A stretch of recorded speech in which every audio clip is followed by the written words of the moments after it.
We're in Hosea chapter 6, and Israel's unrepentant spirit is breaking God's heart.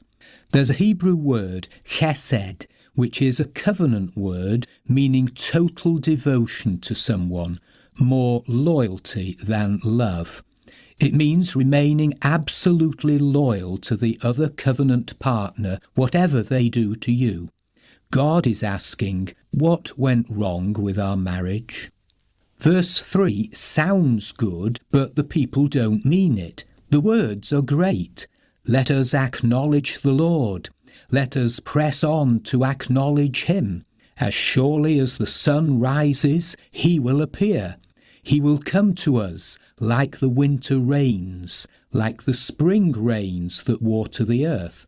Sadly, there is a complete absence of repentance and a failure to confess sins by name. There is no remorse. The crucial requirement of admitting their guilt has been carefully omitted. God sees through their empty words, and so now hear the cry of heart of their tremendous lover. What can I do with you, Ephraim? What can I do with you, Judah? Your love is like the morning mist, like the early dew that disappears. Verse 4. Superficial repentance is no use. A failure in love led inevitably to a failure in worship, because true worship arises out of true love. Sharp prophetic words have been ignored time and again. God's heart is expressed in verse 6. For I desire mercy, not sacrifice, and acknowledgement of God rather than burnt offerings. The word mercy, Hebrew chesed, can mean right conduct towards one's fellows, or loyalty to the Lord, or both. It is undying devotion. Stay with it, love. Israel saw religion as placating God with sacrifices. They were 100% out of tune with God's heart and purpose. Their offerings were meaningless. They meant nothing to God. Had not Samuel the prophet stated long ago, "Does the Lord delight in burnt offerings and sacrifices as much as in obeying the voice of the Lord? To obey is better than sacrifice, and to heed is better than the fat of rams." 1 Samuel 15 verse 22. In short, God is after love that lasts, not more religion. Hosea was a man of extraordinary courage to face danger and speak for God to the government of the day. The nation was literally on the verge of collapse.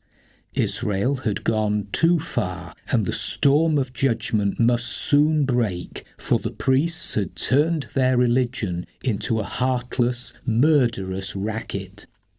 Listen to the indictment at the beginning of chapter 7. Whenever I would restore the fortunes of my people, whenever I would heal Israel, the sins of Ephraim are exposed, and the crimes of Samaria revealed. They practice deceit. Thieves break into houses, bandits rob in the streets, but they do not realize that I remember all their evil deeds. Their sins engulf them. They are always before me.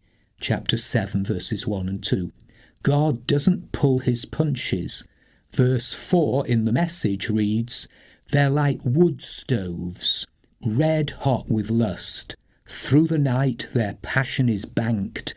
In the morning it blazes up, flames hungrily licking." Hosea was witnessing a morally bankrupt and spiritually backslidden nation hurtling away from God at breakneck speed. Their supreme sin has been to leave God completely out of the equation. All their kings fall, and none of them calls on me. Verse 7. In verse 8, we're told, Ephraim mixes with the nations. That means mingles with pagans. Ephraim is a flat cake not turned over. Ephraim is half-baked. Some years ago we were in Tunisia watching a Berber woman, Fatima, and her clay oven. A flat cake, a disc of dough shaped like pita bread, was clapped to the side of the oven and left unturned.